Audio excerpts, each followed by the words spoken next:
আসসালামু আলাইকুম। মুশফিকুর সালহীন স্বাগত জানাচ্ছি এনটিভির মধ্যরাতের খবরে। গ্রাউন্ড সিমেন্ট শিরোনাম দেখছিলেন, এবারে পুরো খবর। জুলাই জাতীয় সনদ বাস্তবায়নে সাংবিধানিক আদেশ তৈরি করে জাতীয় নির্বাচনের দিনে গণভোটে যেতে জাতীয় ঐকমত্য কমিশনের প্রস্তাব পর্যালোচনা করে সিদ্ধান্ত দেওয়ার কথা জানিয়েছে রাজনৈতিক দলগুলো। রাজধানীর ফরেন সার্ভিস একাডেমিতে জাতীয় সনদ বাস্তবায়ন নিয়ে আলোচনায় দলগুলো জানায়, সমঝোতায় পৌঁছতে তাদের মধ্যে আলোচনা চলবে। তবে কমিশনের দেয়া এই প্রস্তাবে একমত জানিয়েছে বেশ কয়েকটি রাজনৈতিক দল। রিপোর্ট করছেন তামজিদ সুমন। জুলাই সনদ বাস্তবায়ন প্রক্রিয়া চূড়ান্ত করতে রাজধানীর ফরেন সার্ভিস একাডেমিতে তৃতীয় দিনের মতো রাজনৈতিক দলগুলোর সাথে আলোচনায় বসে জাতীয় ঐকমত্য কমিশন। বিশেষজ্ঞ কমিটির পরামর্শ অনুযায়ী বাস্তবায়ন প্রক্রিয়া নিয়ে নতুন প্রস্তাবনা উত্থাপন করা হলেও তা নিয়ে সর্বসম্মত ঐক্যে পৌঁছতে পারেনি রাজনৈতিক দলগুলো। সভা শেষে জাতীয় ঐকমত্য কমিশনের সহসভাপতি অধ্যাপক আলী রিয়াদ জানান, রাজনৈতিক দলগুলোর সাথে আলোচনা করে জুলাই সনদ বাস্তবায়ন প্রক্রিয়া নিয়ে একাধিক সুপারিশ প্রস্তাব করতে চায় কমিশন। সর্বসম্মতভাবে আমাদের বিশেষজ্ঞ প্যানেল বলছেন জাতীয় নির্বাচন অনুষ্ঠিত হবে, সে একই সময়ে গণভোট করা যেতে পারে। এই পর্যায়ে রাজনৈতিক দলগুলো নিজেদের মধ্যে আলোচনা করবেন, আমরা অনৈষ্ঠিক যোগাযোগ রাখব এবং আমরা আশা করছি অক্টোবরের শুরুর দিকেই আমরা আবার বসে খুব দ্রুততার সঙ্গে কিছু সুনির্দিষ্ট সুপারিশ তৈরি করে সরকারকে দিতে পারব। জুলাই সনদ বাস্তবায়ন প্রক্রিয়া নিয়ে মতপার্থক্য দেশকে সংকটের দিকে নিয়ে যাবে বলে শঙ্কা প্রকাশ করে রাজনৈতিক দলগুলো। জুলাই সনদে সংবিধানের মৌলিক সংস্কারগুলো বাস্তবায়নে সুপ্রিম কোর্ট কি বলে এটা দেখা যেতে পারে বলে মনে করে বিএনপি। জুলাই সনদের যে বিষয়গুলো শুধুমাত্র সংবিধান সংস্কার অথবা সংশোধন সংক্রান্ত, সেই বিষয়গুলো এখনই কার্যকর করার মতো কোনো দলিল প্রণয়নের ক্ষেত্রে এই সরকার কোনো উদ্যোগ গ্রহণ করতে পারে কিনা। জুডিশিয়ারি কি বলে, আমরা জুডিশিয়ারির কাছে যাই। আর সনদের বৈধতা নিয়ে জাতীয় নির্বাচনের আগেই গণভোট চায় বাংলাদেশ জামায়াতে ইসলামী। কনস্টিটিউশনাল অর্ডারের মাধ্যমেই এটা বাস্তবায়ন করতে হবে, প্রয়োজনে এরপরে গণভোটে আমরা যেতে পারি, তবে এটা ইলেকশনের পরে নয়, অবশ্যই জাতীয় সংসদ নির্বাচনের আগেই এ ব্যাপারে গণভোট হতে হবে। তবে যেসব বিষয়ে ঐক্যমত্য এখনো হয়নি সে বিষয়ে সরকারকেই সিদ্ধান্ত দিতে হবে বলে মনে করে গণ অধিকার পরিষদ। সরকারকে জুলাই সনদের বাস্তবায়ন এবং আইনি ভিত্তি দেওয়ার ক্ষেত্রে অবশ্যই চূড়ান্ত সিদ্ধান্ত নিতে হবে। Tamjid Suman, NTV news, Dhaka. আগামী ফেব্রুয়ারি মাসের প্রথমার্ধে অবাধ, সুষ্ঠু, নিরপেক্ষ ও উৎসব মুখর একটি জাতীয় নির্বাচন অনুষ্ঠানে সরকার দৃঢ় প্রতিজ্ঞ এবং এ লক্ষ্যে সরকার কাজ করছে বলে মন্তব্য করেছেন অন্তর্বর্তীকালীন সরকারের প্রধান উপদেষ্টা অধ্যাপক ডক্টর মোহাম্মদ ইউনূস।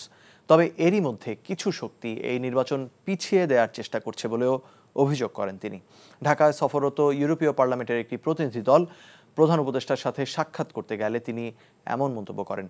ইউ পার্লামেন্টের সদস্য মনির সাতৌরির নেতৃত্বে প্রতিনিধি দলটি বুধবার বিকেলে প্রধান উপদেষ্টার সরকারি বাসভবন রাষ্ট্রীয় অতিথি ভবন যমুনায় সাক্ষাৎ করেন। শত বাধা সত্ত্বেও ঘোষিত সময়েই বাংলাদেশে জাতীয় সংসদ নির্বাচন অনুষ্ঠিত হবে বলেও জানান ডক্টর ইউনূস। এই নির্বাচনের মাধ্যমে বাংলাদেশের সামনে নতুন দিগন্ত উন্মোচন করবে বলেও আশা প্রকাশ করেন তিনি। সফরকারী একজন সংসদ সদস্য আসন্ন জাতীয় নির্বাচনকে বাংলাদেশের জন্য খুবই গুরুত্বপূর্ণ বলে উল্লেখ করেন। ঐকমত্য কমিশনের সংলাপ চলাকালে পিআর পদ্ধতিতে নির্বাচনের দাবিতে আন্দোলন স্ববিরোধী বলে মন্তব্য করেছেন বিএনপির স্থায়ী কমিটির সদস্য আমির খসরু মাহমুদ চৌধুরী। আরেক স্থায়ী কমিটির সদস্য নজরুল ইসলাম খান বলেছেন, নির্বাচনে সহায়তা করতে চাইলে পিআরের আন্দোলন থেকে সরে আসা প্রয়োজন। রাজধানীতে পৃথক অনুষ্ঠানে এসব কথা বলেন তারা। রিপোর্ট করছেন হাসান মাহমুদ।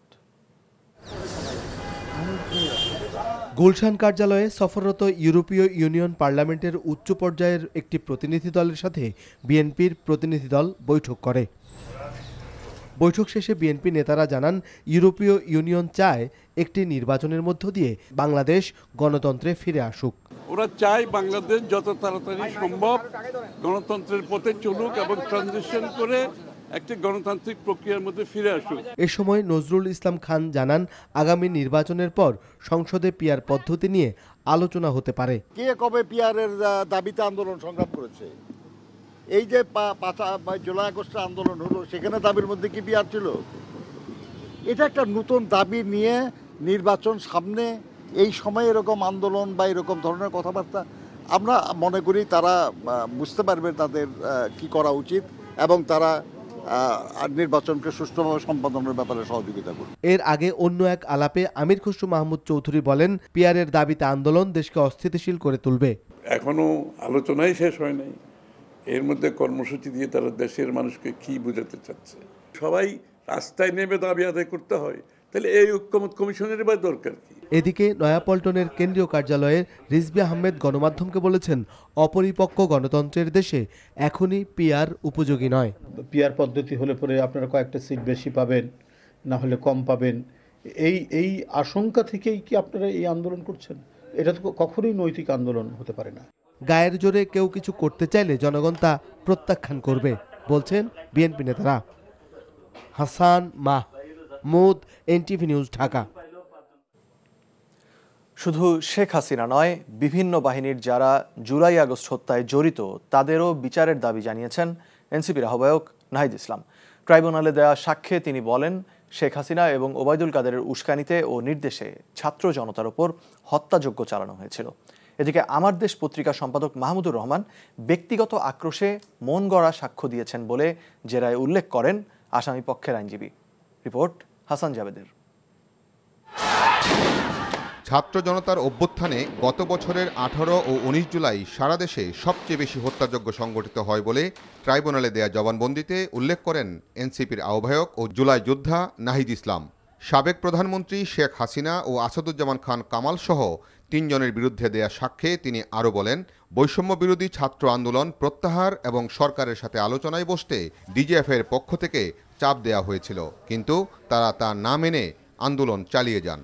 এই মামলাকে শুধু যাতে একটা তো রাজনৈতিক দিক যে শেখ হাসিনাকে আমি বিচারের আওতায় আনতেছি আওয়ামী লীগ এনে থাকে, একইভাবে পুলিশ সহ মিলিটারি সহ অন্যান্য বাহিনীর যারা এই জুলাই গণঅভ্যুত্থান সহ গুমের ঘটনায় যুক্ত তাদেরকেও যাতে বিচারের আওতায় আনা হয়, কোনো বাহিনীর দেখে যাতে কেউ পার পেয়ে না যায়।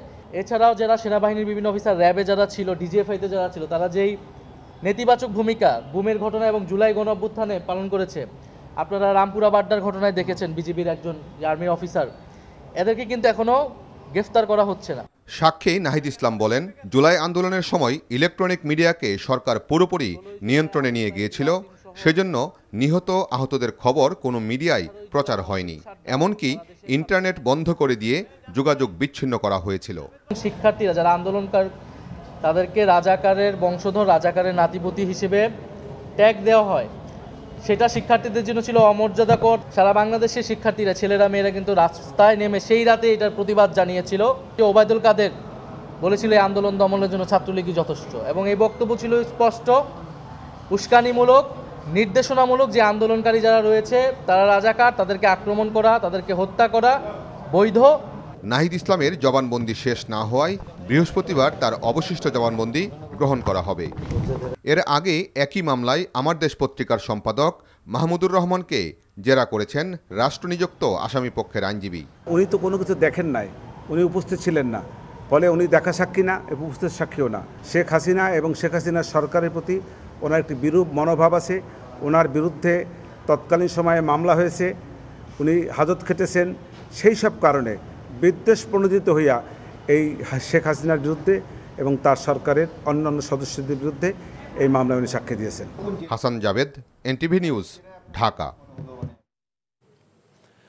এলডিসি গ্র্যাজুয়েশন থেকে পেছানোর কোনো পরিকল্পনা সরকারের নেই বলে জানিয়েছেন পররাষ্ট্র উপদেষ্টা তৌহিদ হোসেন। তবে স্বল্পোন্নত দেশ থেকে মধ্যম আয়ের দেশের তালিকায় ঢোকার পরও যাতে রপ্তানিতে বাংলাদেশের জন্য সুযোগ সুবিধা বজায় থাকে সে ব্যাপারে পশ্চিমা দেশগুলোর সাথে আলোচনা করছে সরকার।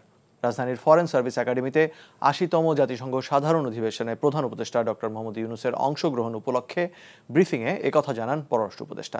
যুক্তরাষ্ট্রের নিউ ইয়র্কে ২৩শে সেপ্টেম্বর শুরু হতে যাওয়া এই অধিবেশনে যোগ দিতে ২১শে সেপ্টেম্বর ঢাকা ত্যাগ করবেন প্রধান উপদেষ্টা। এবারের সফরে থাকছেন ৩ রাজনৈতিক দলের ৪ প্রতিনিধি। তারা হলেন বিএনপি মহাসচিব মির্জা ফখরুল ইসলাম আলমগীর, বিএনপির ভারপ্রাপ্ত চেয়ারম্যান তারেক রহমানের পররাষ্ট্র বিষয়ক উপদেষ্টা হুমায়ুন কবির, জামায়াতে ইসলামীর নায়েবে আমির সৈয়দ আবদুল্লাহ মোহাম্মদ তাহের এবং এনসিপির সদস্য সচিব আক্তার হোসেন। ২৬শে সেপ্টেম্বর জাতিসংঘের সাধারণ অধিবেশনে বক্তব্য রাখবেন প্রধান উপদেষ্টা।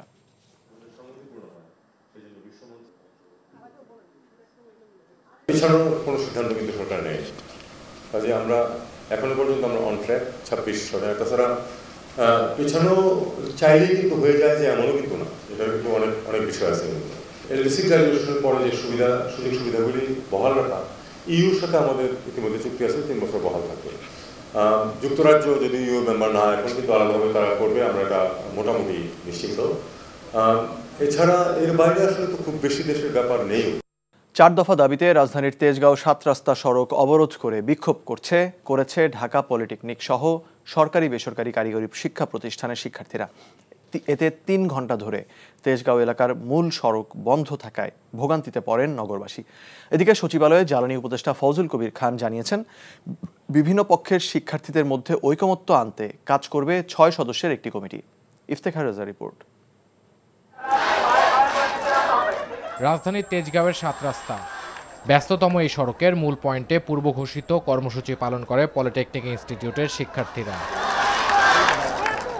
আগের 6 দফা কমিয়ে এবার ডিপ্লোমা প্রকৌশলীদের প্রকাশ্যে গুলি করে হত্যার হুমকিদাতাদের বিচার, প্রকৌশল সেক্টরে পেশাগত সমস্যা নিরসনের লক্ষ্যে গঠিত অসম কমিটি প্রত্যাখ্যান, ডিগ্রি প্রকৌশলীদের অযৌক্তিক 3 দফা দাবি বাতিল এবং একমুখী শিক্ষা ব্যবস্থা চালুর দাবিতে তাদের এই বিক্ষোভ ও অবস্থান কর্মসূচি। আমাদের মূল দাবি আমাদের বিএসসি ইঞ্জিনিয়ার ভাইরা তারা যে আমাদেরকে জবাই এবং প্রকাশ্যে গুলি করার হুমকি দিয়েছে, তার প্রতিবাদের ভিত্তিতে আজকে আমাদের এই কর্মসূচি। তারা 10ম গ্রেডের কথা বলে, আপনি একজন বিএসসি ইঞ্জিনিয়ার, আপনি 9ম গ্রেডের চাকরি করবেন, তার উপর পর্যায়ে চাকরি করবেন, আপনি কেন নিচে আসবেন?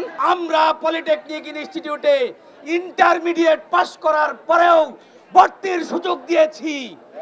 আপনাদের যদি ডিপ্লোমার পোস্টে আসার এতই লোভ হয়, তাহলে ইন্টারমিডিয়েটের সার্টিফিকেট দিয়ে 2nd ইয়ারে ভর্তি হন।